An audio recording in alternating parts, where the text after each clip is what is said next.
Do you need attention? Do you crave somebody telling you positive affirmations? Do you crave somebody loving you? Do you seek it? Do you want a hug? I think all of us do. So if we as human beings, we come from a place of love in heaven. That's where we came over here. I try to look at it like we're on here for vacation. It's like you live somewhere else, but you go to your friend's house and you sleep at your friend's house for overnight or whatnot, and then you go back home eventually, to be with your parents, and where you rightfully belong, where it feels like at home, where you feel good, where you feel like you can be yourself. You can go to the fridge and have anything you'd like. It's your house. That's your room, your place. Do you want that? Do you want your life to be the type of life where you feel at home, where you feel safe, where you feel secure, where you feel protected, where you feel loved, celebrated, talked about positively, both in front of you and behind your back? Like they would talk great about you? You want that. I know you do. I want that too. I found that. I found that. I found that. I have that. I have that in Jesus Christ. I have that. And he talks good about you. Like basically he's our home. He's our house. That's where we rightfully belong, where we feel the most comfortable, where we feel celebrated, not ignored, not shunned away, not abandoned, rejected, abused. You can do 1,000 things that are wrong. You can do a million things that are wrong and negative in God's eyes. The way that God operates is that He looks for the one thing. If there's more than one thing, He'll expose it. He looks for the one thing that is right with you, that is good with you, that is positive about you. And He glorifies that. And He does not look at the other things. You can do a million wrong things, and God is looking at the things in you that perhaps you don't see, that perhaps you don't think that they're good traits. You're like, the things that are good. God glorifies and He boasts about you. Yes, that's my daughter. That's my son.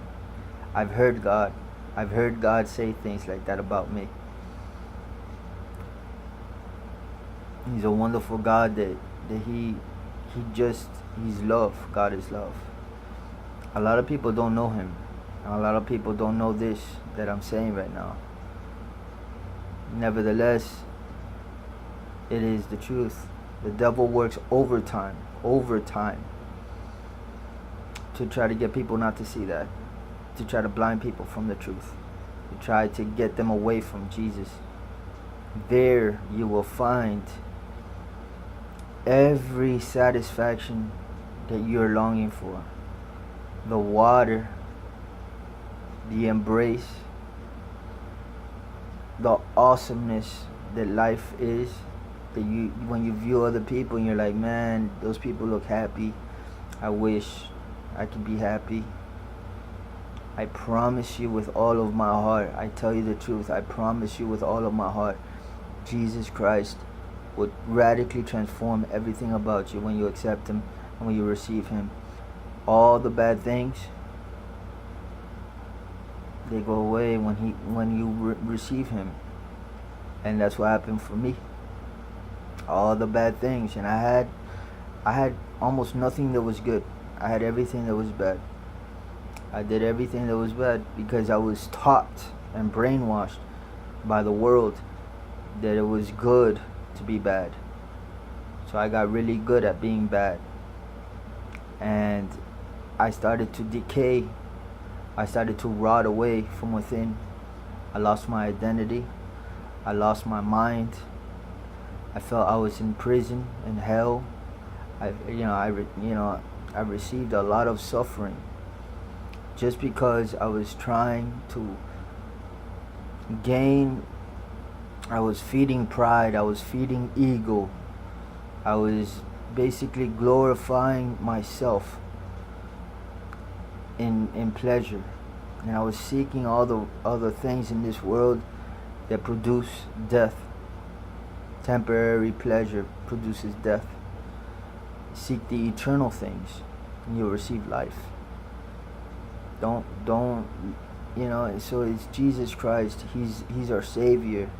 He already knew that we were gonna make mistakes, so he went ahead of us, and he already made a way for us to be forgiven and to be redeemed from our mistakes, and he chucks our mistakes. He chucks them into the sea of forgetfulness.